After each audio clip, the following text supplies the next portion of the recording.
أعوذ بالله من الشيطان الرجيم بسم الله الرحمن الرحيم والصلاة والسلام على مولانا رسول الله صلى الله تعالى عليه وسلم وعلى أصحابه أجمعين وتابعين لهم ومن تبعهم بإحسان إلى يوم الدين اللهم اجعلنا منهم يا رب العالمين. waaw tey ñu ngi fi tey ak Ibrahima Ndiaye ñu bëri xam ko si dëgg baabu Rapadio waaw ñu amoon tuuti rek ay quelques questions yu ñu ko bëggoon laaj rek tuuti si ay laaj yoo xamante ni pour fàttaliku démb rap ci Sénégal ak tamit laaj ko tamit ci tolluwaayu rap ci Sénégal ci moom ak tamit laaj ko lan lay dénk ndaw Sénégal tey incha allah kon nañ koy bàyyi mu présenté wu après ñu jàll ci laaj yi. أعوذ بالله من الشيطان الرجيم بسم الله الرحمن الرحيم السلام عليكم ورحمة الله. di nuyu waa Sénégal di nuyu Sénégalais bépp Sénégalais bu nekk si àdduna di sant yàlla bu baax nag si fekkee bu ma fekkee beneen bés bu bees alhamdulilah ala kulli haal. waaw laaj bu njëkk bi je pense que mooy li ñu dugal si hip hop. waaw li ñu dugal si hip hop mu ñu wax exactement lii la. parce que nit ku nekk dafa am Allah lu mu la tracé sa destin. donc man je pense que hip hop dañ ci dugg parce que am na lu ko def déclic bi. mooy dañu nekkoon daanaka il faut nekk ay xale. mais milieu bu ñu màggee noonu dafa nekkoon benn milieu bu doy waar quoi xam nga si affaire banditisme si affaire màggee tay mu nekk loo xam ne bërëb bu ràññeeku woon si affaire banditisme la woon. donc foofu lañu commencé ñi am fit. parce que li ngay teewee bés bu nekk la. gis ay nit yoo xam ne dañ jël bërëb bi. daf ko jaayukaay drop. te amuñu lu ñuy nëbb dañu taxaw yore comme ni ñuy taxawee Colobane par exemple. di jaay ay t-shirt. wala gars yi doon jaayee drop bi. nit dafay romb duñu xam ndax alkaati bu sibiru la. duñu xam lu mu doon dañuy daw nga tàllal seen marchandise. loolu lu yéeme la woon loo xam ne pour nga nettali ko sax day jafee gëm. alkaati yi dañoo ñëw ñoom ñu ne dañuy fexe ba marché bi légal. xeex alkaati yi xam nga. jumtuwaay yu nekk dañ ko doon utiliser pour xeex alkaati yi pour mën a gagner marché bi. pour ñu légaliser ko. donc ñun si loolu la ñu màgg nekk si xale di gis ñuy rey ay nit sa kanam. ñuy rey say mbokk sa kanam. ñoo bokkal ñoo xam da nga leen xam ngeen bokk deret ñu leen di rey sa kanam alkaati yi di rey ñu leen di rey. ngay gis ñi nga xam ñoo xam ne yéen a dëkk every single day. même bu ñu dëkkul si gox bi sax foofu la ñuy liggéeyee parce que seen marché fa la nekk. dañuy def ay agression lu nekk sa kanam. nga màgg si loolu. xam nga dem ba maanaam yow dëkk bi nga dëkk ci koñ bi wala ci bërëb bi wala ci gox bi rek dafay jox identité bu ñaaw boo xam ne nit ñi duñ la joxati cër. alkaati yi dañuy dugg chaque jour dañuy tuuteel dañuy ñàkkal fayda dañuy toroxal juste parce que foofu nga dëkk même boo ci nekkul dara. donc ñu màgg ci loolu ñu am nag yàlla may ñu alhamdulilah ñu amoon ay parents yoo xam ne ay jàmbaar lañu taxaw suñu éducation ba nekkuñu ci di tux ay yàmbaar def yooyu quoi. mais avec le temps ñu commencé di embrasser hip hop nànk-nànk par le biais de Matar surtout parce que début dañu doon fecc rek ay affaire xale la woon ñuy fecc hip hop mais après ba rap bi commencé dugg ñu commencé dem ay vidéo yu doon jógee States ñëw Sénégal seetaan ay fight de power ay Public Enemy yi xam nga seetaan ay Grand Master Flash ay Don't Push Me xam nga genre affaire yooyu noonu dañu leen wan ni que rap bi ni ñu ko présenté rek li njëkk a accès si ñun doon rap bi révolution la xeex la woon. donc ñun dañu gisee rap bi commencé di am doole Sénégal di ñëw nànk-nànk message bi ci nekkoon mi nga wul ak message bi ñu xamoon ñu si rap xam nga donc ñun dañu gis ni rap bi mën nañ ko jël daf ko arme boo xamante ni dañ ko utiliser pour xeex injustice pour xeex gouvernement bi xam nga parce que gouvernement bi dañ doon abuser population bi xam nga gis police bi di abuser population bi xam nga parce que loolu yëpp dañ ko doon dund soo dëkkee Grand Dakar yow ak ki dëkk Grand Yoff yow ki dëkk Colobane yow ki dëkk Guédiawaye ki dëkk Ginnaaw Raay yéen a bokk li ngeen di dund xam nga parce que Sénégal benn mbooloo bu tuuti rek ñoo tane rek ñu des yëpp ñoo nekk si sous-sol ñooñu la ñu woowee baadoolo yi donc ñun si askanu baadoolo bi la ñu bokkoon donc nag il fallait que ñu am arme bu ñuy xeexee pour nit ñi di xam suñu coow donc ñun foofu lañ commencé andi rab bi si mbedd bi parce que rab bi ñu nekkoon Sénégal rabu biir kër la woon wala biir école yi amuser xale yi foofu xale yi xam nga ay ku bëgg naa jokkoo affaire yooyu xam nga c'était bien parce que andi na benn départ pour nit ñi bëgg rab si école yi xale yi di ko foowee ñu ce qu'on voulait mooy ñu jël message bi si mbedd bi dugal ko si biir gàlle paa yi maire yi ñëpp gis seen bopp xam nga donc ñu loolu doon defe si rab bi te loolu dañu réussir en fait ba nga xamante ni après alhamdulilah génération bu topp suñu ils ont compris c'était difficile nag suñu jamono ñun xam nga parce que message bi dafa xawoon a brut parce que Sénégalais yi tàmmuñoon di dégg ay dëgg yu mel noonu xam nga surtout nag venant si ay xale yoo xamante ni xam nga Sénégal réew la boo xamante ni en fait xale joxuñu ko cër dëgg you know parce que boo xoolee xale boo waxee dëgg sax mag da nga réew boo da ko wax dëgg xale du wax quoi donc ñun nag ay xale yu doon wax dëgg lañu donc réewande la ñu doon taxé yu noonu seen mais aujourd'hui génération bi nga xam ne topp nañ si ñun ñoom ñoo comprendre daan naa ko wax sama gars yi ma la àndal ma ne leen ñun suñu époque ñu ngi dañ ko bëgg mais duñ ko comprendre mais il faut beneen next generation fii ak 10 years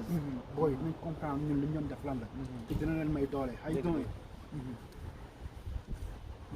waaw loolu daal mooy li nga xamante ne état bi njëkk yi nga xam ne moo ñu dugal si pop quoi. te am na benn affaire boo xam ne dama ko seetlu ci yow mu ko ne yow bindkat la mais yow dafa say texte dañu nekk loo xamante ne saa yoo ko tegee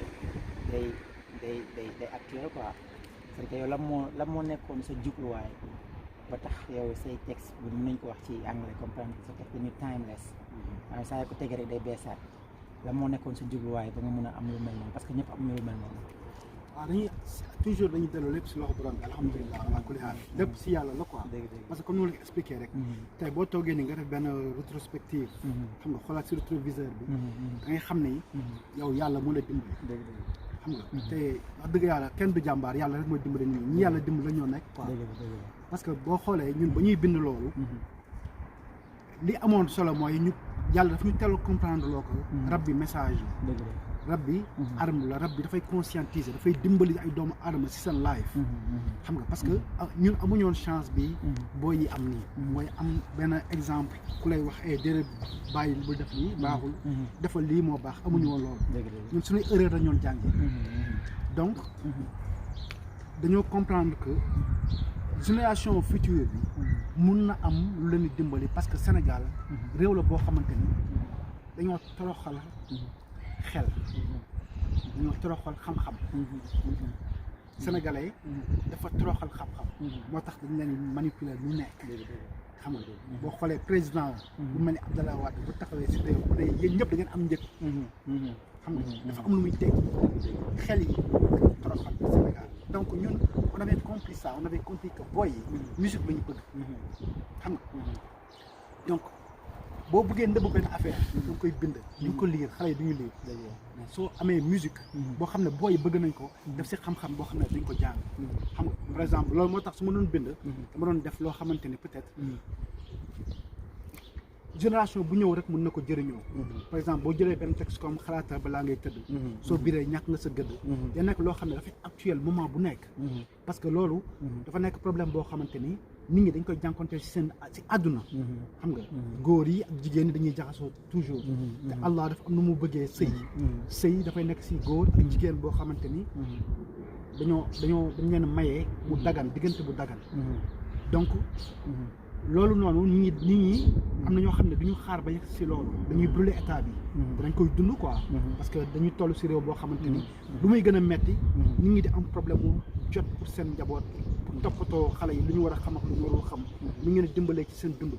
parce que loxo yi ñoo nekk si bët yi donc parents yi benn instant doon na dañu démissionné mais mënuñu nekk fépp en même temps donc xale yi jigéen yi tamit xam nga dañuy nekk exposé wu si mbedd bi nekk ay proie pour xale yu góor yi donc moo tax day am importance yoon expliqué mais nag loolu yëpp tamit dañ koy teg si li nga xamante ni dañ ko xam xam nga sànq li ñu doon waxtaan rek mooy xam-xam ku nekk da ngay am sa domaine li nga xam ngay wax loo xamul nga ne lii du sama xam-xam donc ñun li ñu doon wax suñu xam-xam la mooy nga nekk si mbedd bi di dund màggee tey ba di gis ay affaires yu xew nga gis ni ñuy dundee en tant que jeune boo xam ne say parents amuñu sa temps xam nga sama yaay moo ma yar elle avait 18 ans de plus que moi xam nga ma nekk booy si mbedd bi gisuma sama papa donc foofu da ngay survive benn jungle la da ngay survive amoo mag taaw la damay génn si mbedd mi mu nekk neighborhood boo xamante ni comme jungle parce que affaire banditisme mooy xew jamante paaka la sottante acide donc man su ma ragalee du ma mën a génn si mbedd mi di foo comme sa morom parce que foofu boo ñëwee da ngay marqué sa terreur comme jungle rek xam nga il faut ñu am lu ñu ragalee pour nga mën a exister donc nag il fallait que ma xam nga relever xam nga kudd yi taxaw xam nga loolu moo tax da ngay comprendre boo ñëwee taxaw mën a wax ay juddoo ci coono màggee si koona bu xaar partir rek sama skat lay li may dund li may wax si dund ma ruqumaa tey xam nga ruqumaa tey nekkul lu ñuy créer lu ñuy inventé li ngay dund si mbedd bi la nga toog benn instant sa xel sekkiwaat image di ñëwaat nga koy retracé xam nga day nekk loo xamante ni booy dañ si jàng parce que da nga leen expliqué que gars bi li mu def lépp li mu foogoon loolu la xam nga liggéey yore xaalis adduna bu xaalis xam nga adduna bu xaalis adduna xam-xam la loolu booy il faut ñu xam ko parce que Sénégal bi mu tegoo c'est une réalité qui est vraiment c'est dommage quoi mais c'est une réalité qui n'est pas c'est pas la bonne réalité lu ñu war a dund xam nga foofu nit ñi dañoo jiital am le regard est dicté par l'aspect matériel dafa nekk lu négatif parce que nit yi dañ leen war a jàngal que ñàkk du gàcce ñàkk du gàcce parce que ñàkk fenn rek la doon nekkee gàcce mooy ku nekk di may sa bopp foofu ku amul rek yow yaa yambar bi yaa ñàkk fayda yaa yàpp mais yàlla mooy bind wërsëg yi balaa ñuy judd donc yow munoo forcer loo xamante ni yàlla moo koy dogal xam nga donc moo tax ñun dañoo comprendre que message bi nii il faut que ñu koy jàllale quoi il faut ñu koy jàllale parce que loolu garab la da ngay saxalee garabu mango bu màgg germain nit ñi di ko dundee kenn xamu ñaata at lay dund kenn xamu ñaata at la si nit ñi di jëriñu rab bi noonu la mel da ngay ñëw jëmbat ay affaires yoo xamante da nga koy bàyyi nit ñi di si defaru xam nga loolu moo si am solo quoi léegi nag li ñu war a comprendre muy ñi di bind texte li ñu war a comprendre génération bii nii comme li nga wax rek li ñu leen di wax mooy que ñu comprendre que nit dafa am ego boo xam ne la ko yàlla sàkkee yàlla moo ñu defar yàlla moo ñu defar mais yàlla kay alxuraan nit dafa ingrat dëgg la bu demee ba nga xamante ni mënal na boppam si yenn affaires yi matériel laaj day révolté wu même contre yàlla xam nga donc nit boppam la gëm dafa égoïsme léegi nag boo yi di bind texte dañu comprendre leen pour nit bëgg sa texte il faut texte bi nekk seetu ci moom parce que nit dafa égoïste bu gisee boppam day bëgg boppam xam nga ku nekk boo xoolee seet da ngay gis li ngay gis yow loolu ngay bëgg xam nga léegi nag li ñu si war a rectifier nga rectifier ko dañ def texte yi mu nekk ay seetu pour mbedd bi loolu la quoi xam nga c'est das de fin léegi nag génération bii di ñëw dañu war a comprendre benn affaire ci Sénégal chaque fois moom opportunité wax ak rappeur laa koy expliqué mu ne ko mu leen di wax que yéen a yore micro bi yéenay wax ak mbedd bi vecteur porteur de message la rap bi wax leen loo xamante ni boo leen deewee ba leen fekkee seen bàmmeel doon sonn parce que adduna bi lépp dañ la si àtte bu leen xeeb dara quoi xam nga tey rab bi nekk na foo xamante ne xëy na ay lu si ëpp ku nekk da ngay bëgg a wut yoon boo fële c'est ok mais nag nañu sóoraale suba xam nga parce que ñuy saaga ndey si ay affaires yi saaga ndey si ay support audiovisuel dañ koy teg bàkkaar yi di multiplier wu saa yu ko nit dégloo rek bàkkaar la bu ñu lay bindal c'est easy yàlla moo ñu bindee noonu ñu def bàkkaar di baalu ba saaga ndey nit mun nga dem am nga chance su dem baalu ko ak mun nga taxaw balaa 5 minutes nga naan astaghfirullah ñu dindi la effacé la mais loo enregistré xam nga sciemment nga ñëw taxaw studio ñu ubbil la micro yi nga saaga ndey ne ko aye mixé leen ko ñu mixé ko nga balancé leen ko ñu balancé ko si net bi mais jeex na moo tax ko récupérer ndox ba tuuru la ñu noom seen dañuy sóoraal loolu ñuy wax nit ñi loo xam ne mun na lañ jëriñ mu nekk loo xamante ni même boo génn àdduna nit dañ siy jëriñoo mu lay jëriñ yow ñu noom seen ñu xool loolu ñu gis ni Sénégal instant bi nii li ñu war a defar la dafa yàqu te Sénégal ni mu yàqoo dafa jéggi dayoo xam nga léegi nag ce qu'il faut faire réellement mooy ku nekk fi nga mën a xeexee nga xeexee foofu ku nekk fi nga mën a defaree nga defaree foofu doomu aadama nag li nga am rek ngay joxe kenn du joxe loo amul yéen seen léegi nag booy dañu comprendre que Sénégal li ko yàq lu njëkk li mooy division bi ñuy divisé wu adduna bi si làkk yëpp dañuy wax benn mbir mbooloo mooy doole l'union fait la force you know what I'm saying loolu dafa valable fépp américain yi li ñu rawee nit ñi one nation under God xam nga yàlla bu weesoo nation bi lañ jiital Sénégal nag sénégalais moom boppam ak biiram la jiital sénégalais fu muy lekkee rek loolu moo ñëpp a xiif comme j'ai l'habitude de dire mais rek luy xiif moom bu ndox bu lekk bi tegoo nañu raxasu bu ñu raxasu dañuy feebar te foofu nag gars yi taluñu ko ndax dañoo xiif yu ëpp quoi adduna dafa gàtt adduna du kër kenn dëkku fi bu ñu fa dëkkoon sax mën nañ si ñaawal mais booy dañ fiy jóge xam nga mu ñu rafetal ko dañ fiy jóge ñaawal ko dañ fiy jóge xam nga te fële nag ñu jëm kër la quoi foofu du jeex xam nga ñu fexe nag toogaay yi foofu nekk toogaay yi gën quoi parce que waree bi idis man gàll bii nii gain balaa ma fi dëkk keneen moo fi dëkkoon xam nga soit dañ koy jaay wala ma dee ñu miraas ko wala beneen affaire mais nekkul loo xam ne maa ko moomu ma ko dañu ko dénk rek quoi yàlla day dénkaate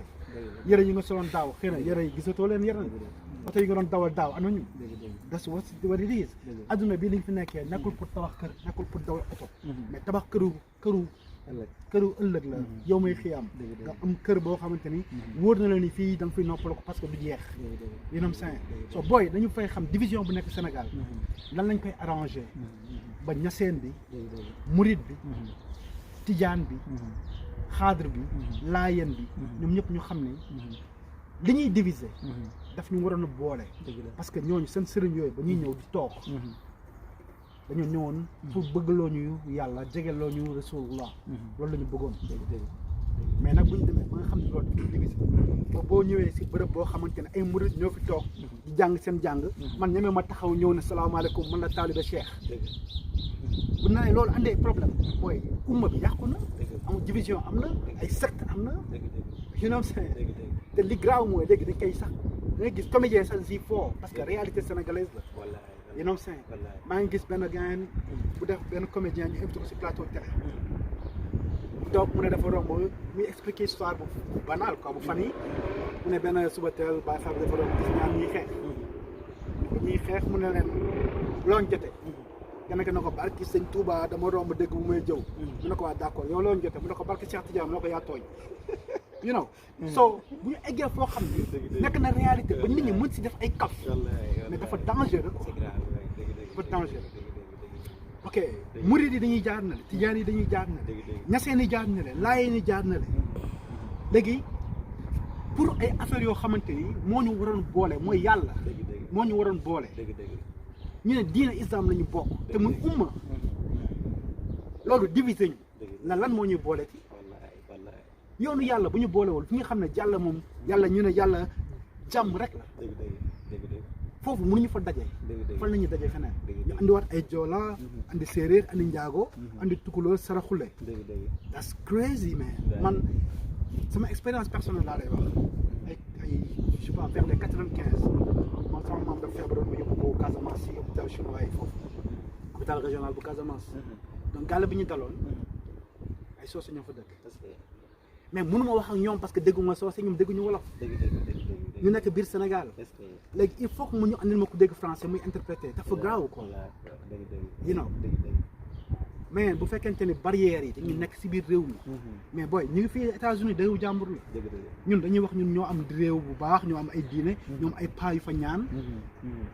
mais diine bi fii amul diine bi ñu am mais nit ñi fii ñoom ñooy dund islam même bu nekkee duñu ay jullit ñooy dund islam parce que fii li yàlla dox mbooloo bi yàlla bëgg ñun bu ñuy jullit dañuy wax iyyaka na'budu wa iyyaka nasta'in ñun yàlla yow dañuy jaamu kenn du wax man yow laay jaamu ñun la ñu même booy julli yow kese parce que mbooloo bi lañ soxla yàlla umma bi la soxla ñii umma boobu dañ koy def parce que fii ñëpp benn làkk la ñuy làkk fii ñëpp réew mi lañ jiital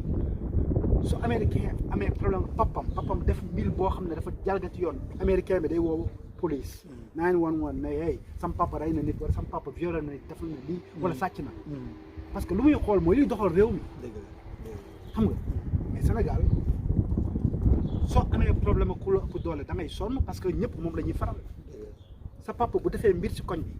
doo ko boole papa jàmbur bu defee mbir rek day yàqamte boole dañuy papa day nekk si kër biiral benn xale ci kër gi ñu nëppal ko dañ ko suturaal hypocrisie bu mag moo nekk suñu biir réew division yu mag moo nekk suñu biir réew mais da ngay xool regarde c'est je sais pas yenn nit ñi dinañu frustré wu mais c'est la réalité xam nga soo xoolee par exemple tey un gars comme Youssou Ndour par exemple dafay créer rajo mais affaire géwél lay nekk léegi Bécaye Mbaye day créer rajo affaire géwél lay nekk xam nga parce que géwél yi la ñuy pousse parce que ñoom loolu lañu xoolatuñu Sénégal xoolatuñu dara mais fi ñu bokk ku nekk fi nga bokk ngay xëcc xoolal Macky Sall il est le président mais xoolal poste yi am solo yi Sénégal poste ministériel yi xoolal ñu koy jiite ay tukulóor ñoo fay nekk loolu dinañ ñu gis ay guerre tribale ay affaire yu ay division yu métti ñoo nekk Sénégal yoo xamante ni mais nit ñi il faut que conscience yu loolu bàyyi caaxaan yi parce que affaire bi ça va de mal en pire ça va de mal en pire te ñenn ñu ndaw ñoo si bénéficié wu da ngay xool fan la li gën a doy waar si Sénégal lii la daal c'est décourageant mooy nit sàcc ay milliards u réew mi ñu jël ko exposé ko si journaux yi ñëpp xam ne kii dafa sàcc ay milliards bro kooku am link ak benn sëriñ bi ñaanal na ko wutal na ko je sais pas woote na si rajo bi nañ ko baal ñaan njëkk ko mën a ji au Sénégal mais après nga gis askan bi yëpp dañuy taxaw palais de justice naan dañuy jéem a dimbali waa ji pour mu génn un voleur te benn voleur bu yombee si koñ bi benn gang bu sàccee benn xar si koñ bi ñu rey ko ki sàcc ay milliards mais paradoxe bu doy waar quoi ñëpp taxaw nañ ko bàyyi parce que ñoom ils n'ont pas compris que milliards yooyu noonu ñi koy ñaanal njëkk ñëpp après dañu am wàll si milliards yooyu mais nit yi sàcc ay milliards au Sénégal ñuy xaar ñoom ñu nekk ay candidats pour présenter au présidentiel that's crazy ban réew la ñuy laaj ay kilifa diine ñuy wax ñi dañoo baax ñi dañoo kii ñoom ñëpp nekk fa ils ferment leur gueule non personne ne parle ban diine moo am foofu loolu du diine Sénégal li fa nekk loolu du diine ñu nag suñu bopp islam amul Sénégal xam nga am Sénégal ay jullit parce que umma mooy def diine umma amul fa murid yi ñoo beru tijaan yi beru laayeen yi beru ku nekk beru ñu amaat beneen problème encore mais problème religion chrétiens yi nekk fii catholique yi nekk fii musulman yi nekk fii ak ñeneen dafa bëri lu ñu diviser mais loolu naka lañ siy génnee bu fekkente ni nit ñi nga xam ne ñoom ñoo war a conscient wuñu mais baadoole bi moo conscient wu baadoole bi la ñu utiliser parce que li ñu gëm ñun bu fekkente ne jëmewuñu ci yàlla mais nañu xoolaat suñu bopp nañu booloo man am ak yow problème parce que yow taalibe Baay Ñas la man duma taalibe Baay Ñas mënuñu toog mais pourquoi nañu toog réfléchir sur le pourquoi d'abord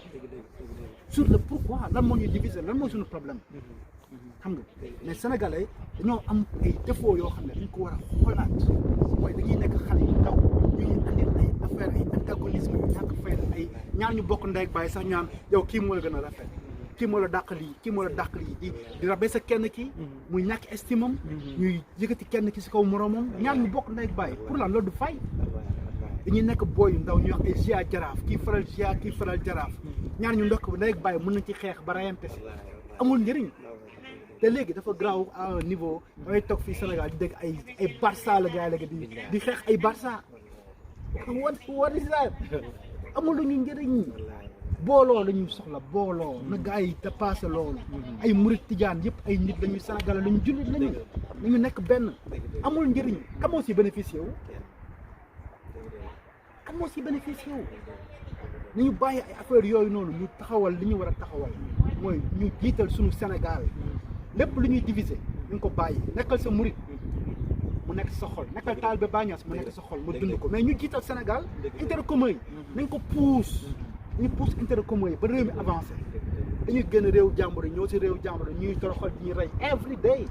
every day Sénégal dee si àdduna bi parce que amuñu lu ñu bëgg suñu réew te li ñuy ñàkk suñu réew ñoo ko tax suñu bopp ñàkk organisé wu kese la ku ñëw utiliser ñu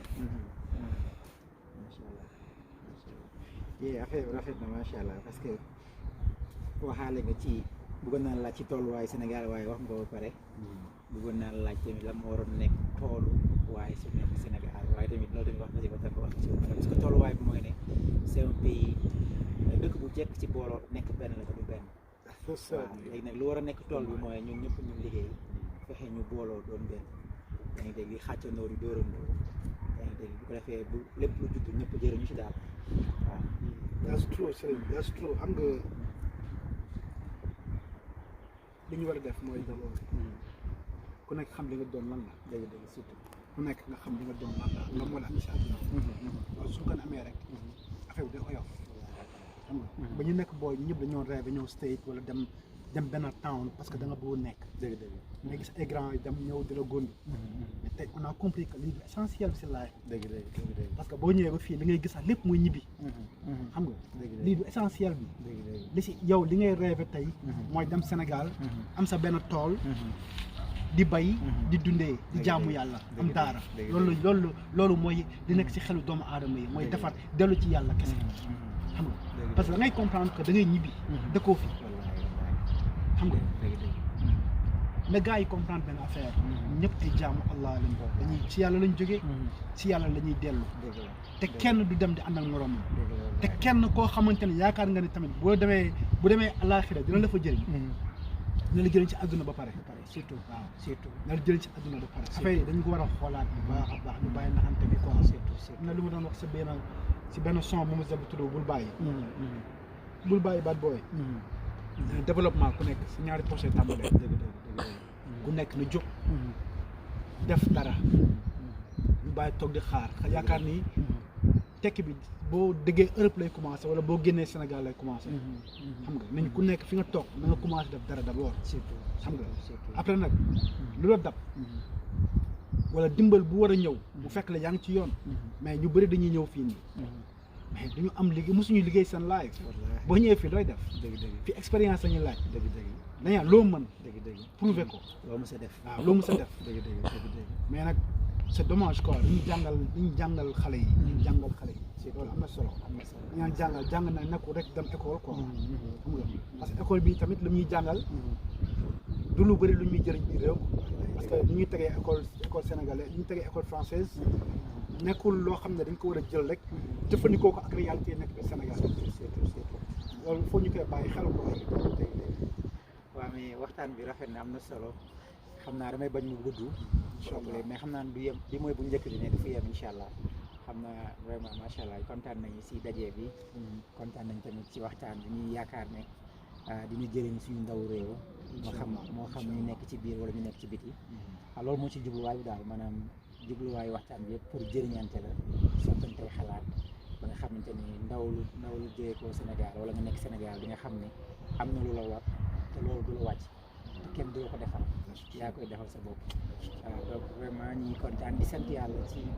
ci lépp loo xamante ni wàcc na fi di mbaax wala muy yiw ndax loolu ci jub beneen lu du loolu rek si suñu manquement la en tant que être humain maanaam nit matul donc nit day juum waaye nag bu nit wekkoo ci yàlla mën naa baaxal mbiram yàlla na yàlla baaxal suñu mbir ñun ñëpp yàlla na yàlla wàññi ndawu Sénégal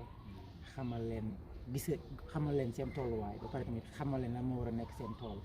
si jamono jii nii bi nga xamante ni bu ëllëgee ñu ndaw ñi nga xam ne dañu nar a ñëw soxeekoo ci ñun dinañ mën a gis ne ñoom kat seeni ndaw yi leen jiitu woon am na lu ñu def ci mbaax bu defee ñoom tamit ñu mën a commencé ñun fa ñuy yem pour continuer mu nekk njëriñ ñëpp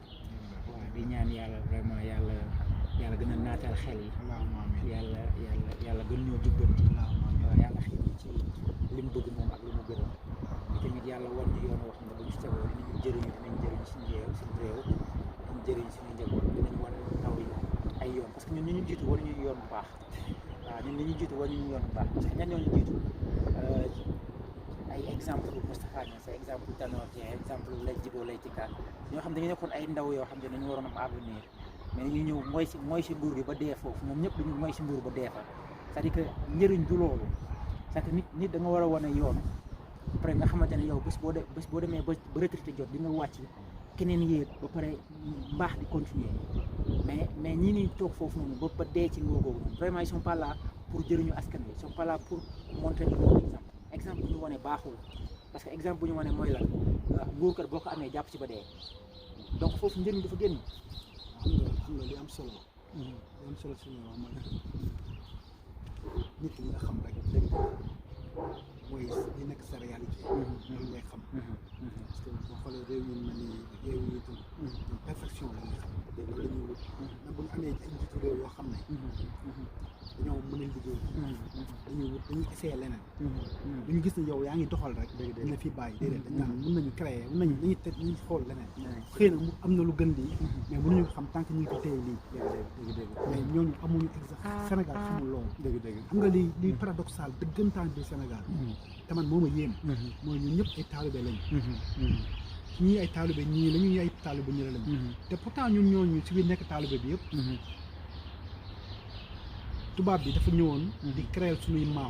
maam yooyu ñu gëm tey ba nekk seen taalibe bi tubaab bi doon noonu créer ba tuddee leen ay résistance mooy am na lu mu leen def wala am lu mu jéem ci ñoom mais li paradoxal tey dañuy nekk taalibe ñooñu mais suñu biir xol ay tubaab lañu mooy c'est-à-dire boo taxawee télé man Ibrahima ma làkk benn français bu am foot mais Sénégal dañ koy mandargalee foot boobu noonu donc ñu ma woowee sama tuddee foot bi ma def lañ may woowee dëgg xam nga parce que tubaab bi lu ma validé wul Sénégalais bëgg ko parce que làkk tubaab dafa nekk si dafa bokk si defar nit nga nit yi ñoom loolu lañ jàpp quoi yow boo làkkul tubaab rek nekkuloo boo amee xam-xam bu mu munti doon nga jaar ci daara am xam-xam bu mu munti doon nga taxaw ci télé bi yow doo intellectuel parce que doo làkk français xam nga loolu moo graaw te ñun te gars yi dañuy wax sunu maam yi ñi nga xam ne ñoom lañ gëm ba nekk seen taalibe ñeneen bàkkoo naan ñun duñu làkk français bu suñu làkk benn mot français mais pourtant même taalibe yooyu noonu ñoom ñoo bëgg a nekk ay tubaab ñoo bëgg di assimiler ñoo bëgg di am ay jabar yoo xamante ni dañuy sol ay jean teg greffage moo tax suñu société gis nga nu mu mel gel yëpp a dof lay gel yëpp dañu bëgg di nekk ay cinécrophone xam nga sol ay am karawu tubaab yi egg ba fii wala ay karawu indien xam nga xeesal après loolu yëpp di andi ay affaire doy waar suñu société you know tey da ngay tourné ñun ba ñu nekk xale doon am ay nit yu feebar mais léegi ay feebaru jinne ak ay feebaru rab mais dafa gën a bëri si réew mi dafa gën a bëri parce que nit ñi nirootuñu ay nit surtout suñu jigéen ñi dañuy niroog ay jinne te jinne dañuy bëgg dañ leen di bëgg ñoom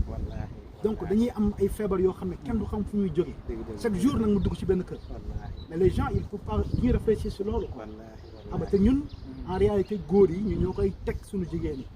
parce que ñu ñoo leen di pousser pour ñuy xeesal ñoo leen di pousser pour ñuy ñoddi loo xam ne amuñu ko ay téléphones yu ñu bëgg di yore parce que dañuy gis ni sama góor bi su ma melul nii ma fasciné wul sama bopp si façon bi duñ ma xool quoi you know so ñun ñoo war a dimbali suñu bopp dimbali suñu jigéen ñi aussi quoi surtout waaw mais kon xam naa ñu tëj ko rek mais léegi yow lan ngay tëjee li may tëjee daal mooy lenn quoi dañuy dellu suñu bopp si yàlla incha allah loolu moo am solo ñu dellu suñu bopp si yàlla mu nga mën ak yow il faut ñu def ko mu nekk illustration voilà ci waxtaan bi surtout parce que man ak yow ñu ngi doog a gis si àdduna si am sa place mais nag li ñu boole mooy yàlla parce que il faut ñu wax ko Sénégalais yi parce que mën nañ jëriñ